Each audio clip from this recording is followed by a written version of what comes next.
So the next question that we have is actually, it's related very much, and it's moving beyond the marketing cloud specifically into the traditional sales and service clouds. So thinking about integration capabilities for marketing automation to enhance sales and service cloud functionality, it's moving away from that social piece essentially and saying, how do you view, how do you view marketing automation extending capabilities within the sales and service cloud? Whoops. So there's probably a lot of uniformity here on the sales side. So the natural twin, obviously, of marketing automation is sales impact, lead generation, and having funnel impact, pipeline management. But that's more of a de facto extension of this. Where we see this getting a lot more traction very shortly is in the Service Cloud. Is one of the key areas. If you think about it, marketing automation, drip campaigns, nurture flows, those relationships that you're looking to establish and maintain, we drive those more from a funnel lead perspective today within marketing automation.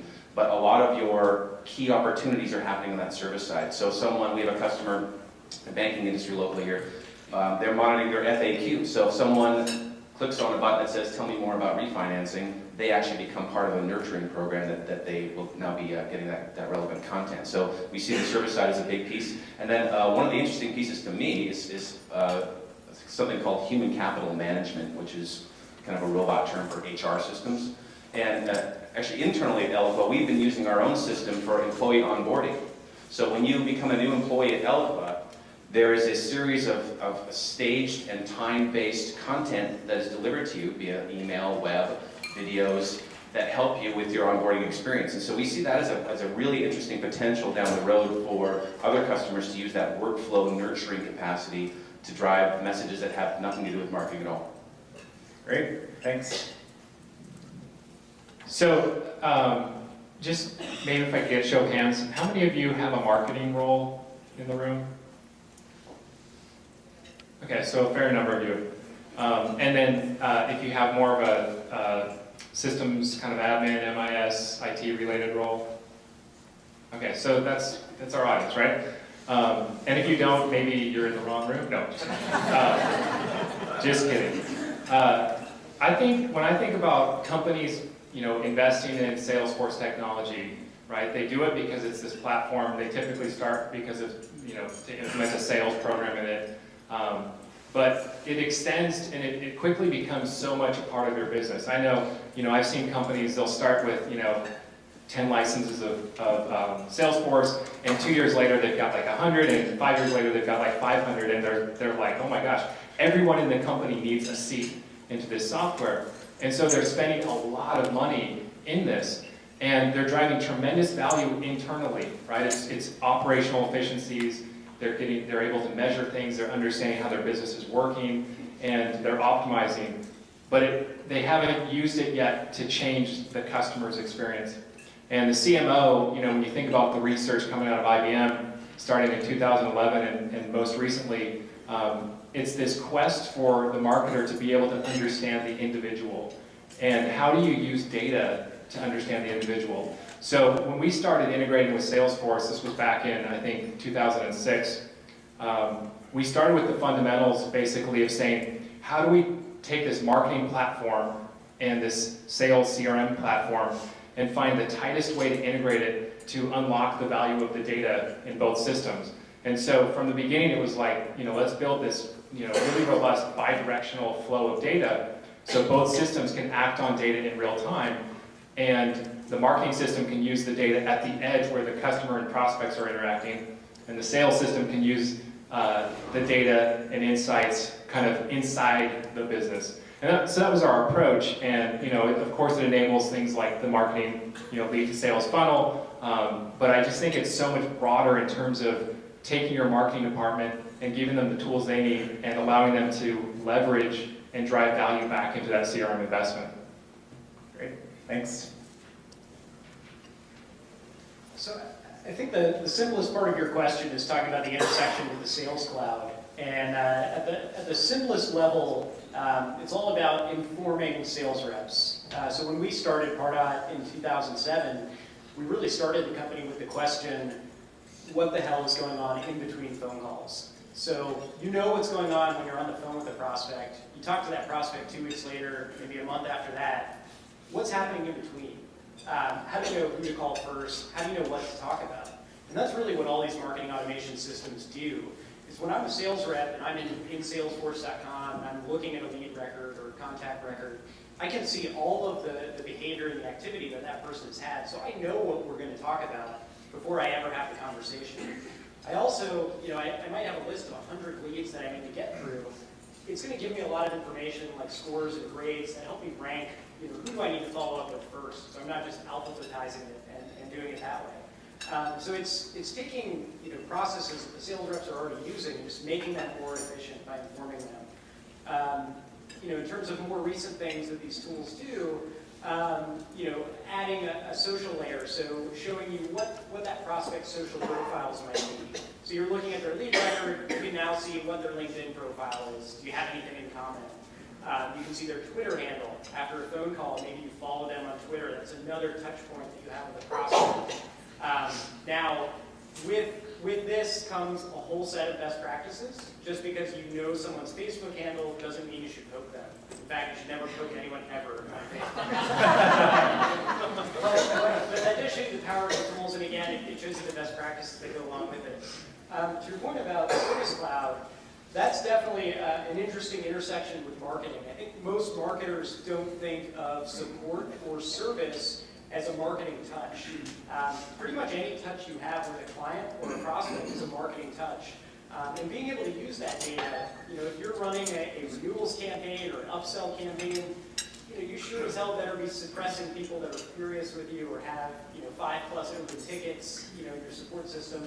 All that data is available in Salesforce or another third-party tool that you might be using for support. Tying that into your marketing system makes it really powerful when you're marketing to your own customer base.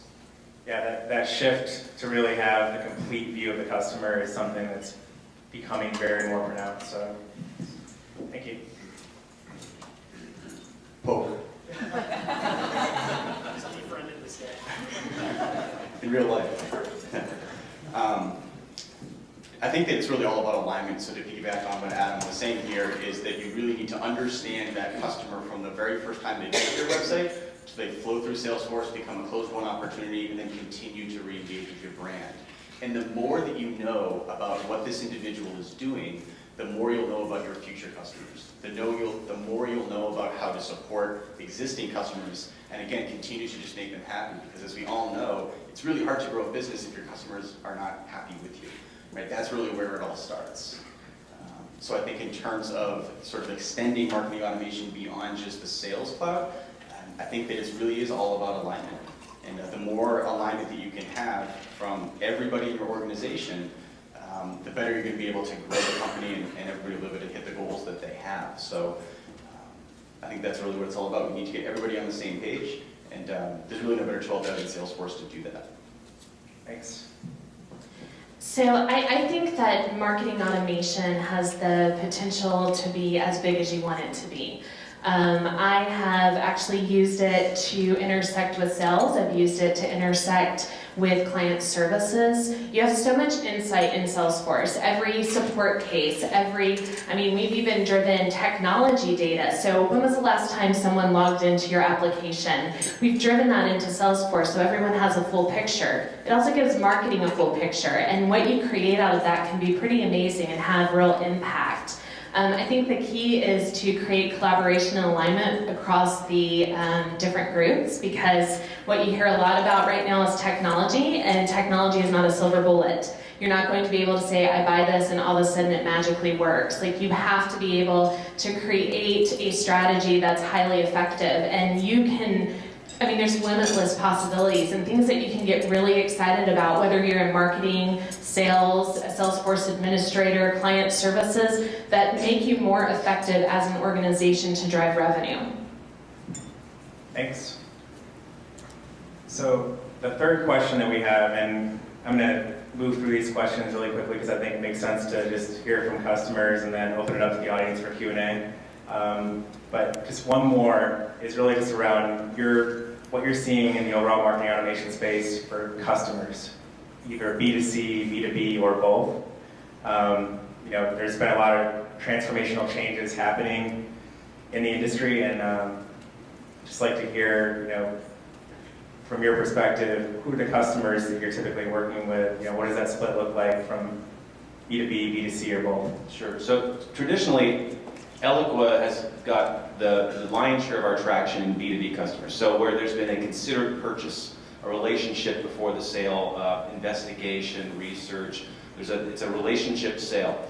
And while we still have a lot of traction there, we're starting to see this kind of convergence of B2B and B2C, because they're realizing, B2C companies are realizing, this is not a one and done relationship and being able to get a confirmation email after the quick turn purchase. And we're starting to see a real turnaround into more B2B-like thinking, if that's the way to phrase it, on the B2C side. So leveraging social to drive content and establish relationships that go after that purchase. We've all been the recipients of ineffective versions of those, the cross-sell, upsell that makes no sense, or the brand email that seems just out of left field. I think B2C companies, from our perspective, are taking cues from B2B companies and seeing that deepening relationship, and that it's a considered brand relationship now, even though there may be transactional purchases in between. So we're seeing those two kind of lines blur a little bit as far as how we're being able to add value to both those sides. Great, thanks. Yeah, we sit right in the middle of B2B marketing and B2C marketing, and really have quite a diversity of clients. So we've got about 5,000 brands that use SilverPop, and probably about 1,800 of them, 2,000 are B2B, typical B2B brands, and 3,000 or so would be pure B2C, and then right in the middle is that crossover where you got B2C-ish brands like a YouSendIt or a LogMeIn or a D-Link, where they're, you think, oh, okay, B2C, or even a Mint.com, yet they have this tremendous revenue growth through B2B models. And they also have a strong appetite. We just had won a huge CPG brand that represents like 15 consumer brands. Like, these are big brands you see in the grocery store, and you probably use their products. And when they set out to kind of get rid of their old email platform and their old kind of internal marketing database, they, even as a pure B2C company, said, you know what, we are only going to look at marketing automation technology. And it was just amazing to see a company like that, who is so rooted in B2C traditional marketing, that they recognize, they're going to do a ton of email, but they need marketing automation. They want this sophisticated offering like, what we represent up here. And what I think is great is that businesses that are, smaller, even, a startup or a small company can use a marketing automation platform, all the way up to, like LogMeIn has a Salesforce instance that has 17 million records syncing with SilverPop. So it's like these massive, pretty large databases are running at marketing automation scale. So anyways, I just think marketing automation has been pigeonholed from its beginnings as a B2B lead management solution, and it is so much more than that. And over the last 2 years, we've seen our B2C customers adopt at about 60% rate the B2B technology for B2C marketing. Great, thank you. Just a quick show of hands, who in the room is using marketing automation? So definitely a good chunk. So I would say you guys are definitely early adopters. So that may sound weird. There are 5 of us on the panel. We're all marketing automation vendors. But when you add up all of our clients together, and we're the biggest marketing automation vendors in our space, it's still a very small number of clients. We don't even get to 20,000 clients between us. When you think about just Salesforce's own client base, what is it, close to 200,000 clients at this point? Factor in other CRM vendors, things like that. It's a very large market that really hasn't been tapped yet. I will say things are speeding up. When we went to our first Dreamforce, I think in 2008, and our space didn't have a name at that point. There wasn't marketing automation, wasn't necessarily demand generation. Some people called it lead management. we stupidly had a sign up that said lead management, and people came up to us and said, hey, you guys selling leads? It was like I was like selling leads out of the back of a van or something. So that was a flaming disaster.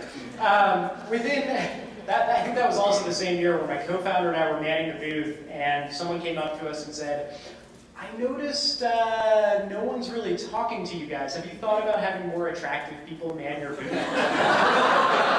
And it was like a talent agency. And I was trying to explain that we were the talent. But I will say in the past couple of years, if you go to Dreamforce and you just see the sponsors, a huge number of the top sponsors are marketing automation companies. Now, some of that might be we enjoy throwing money into the incinerator, but some of that is the demand has really picked up, and it fuels that, and so it's sort of become self-perpetuating. And I think the Salesforce ecosystem has done a great job of just spreading that message. So I think, to end my long-winded comment here, what we're seeing is things now going beyond the early adopters, which were largely technology companies, and really getting into other verticals. Eloqua in particular has done a great job of getting out of just technology and getting into sports franchises, finance, etc. And I think the rest of us are also starting to really get into other verticals as well. And I think that's what we need to really push a space forward. Things often start with tech as the early adopters and then branching into other verticals from there. Thanks. So HubSpot is mostly B2B. We've got about 9,500 customers, and 80% of them or so are B2B. We set out to solve a slightly different issue than I think a lot of marketing automation, or I should say traditional marketing automation companies have, which is that we felt that a lot of businesses, especially businesses with under 1,000 employees, they didn't necessarily have a problem in automating how they nurture and market to the leads that they already have. The bigger problem was that they didn't have enough leads. Like their website was what we call a billboard in the desert. Nobody was finding it. So we really focused on how do we help more people get found online, as opposed to pushing that message out and interrupting people, which nobody likes anyway, right? It's also too easy to block that stuff out with spam filters and caller ID, et cetera, et cetera. So because of that, I think that's where we kind of grew up with B2B. But what's interesting now is we focus more and more on marketing automations. We're taking our biggest inspiration from B2C customers, actually. The two that come to mind are Amazon.com and Netflix. I mean, talk about two amazing B2C companies that create marketing that people absolutely love. I bet you there's not one person in this room that's unsubscribed from an Amazon email or from a Netflix email. They know you so well. It's so personalized. You continue to convert and you continue to stay with them for a long time. So that begs the question, I'm a B2B. How do I make my website learn who my customers are? How do I change the calls to action and the pictures on my website so that when a lawyer visits my website, it's different than a doctor, it's different than a CFO, right? So that's the direction that HubSpot is heading in. I think that the more personalized you can make that marketing, to my point earlier, not only will you continue to get those conversions, you're also going to keep that top of the funnel full. Thanks. I'm actually going to let David from Marketo answer this one. This is David from Marketo. Hey, good afternoon, everyone. I think from Marketo's perspective, we're probably historically 90–95% B2B. That's been our kind of MO since our founding, really. We are seeing that change. There's a lot of interest from B2C companies, but the honest answer is that historically we've been B2B. I think similar to what gentleman from Eloqua says, we are seeing kind of the B2C mindset change. A lot of people are trying or looking to utilize techniques that have been powerful in the B2B space on B2C prospects. So I think we're similarly seeing a lot of that uptick in activity. So with that, I'll sum up my answer. Great. Thanks for stepping in.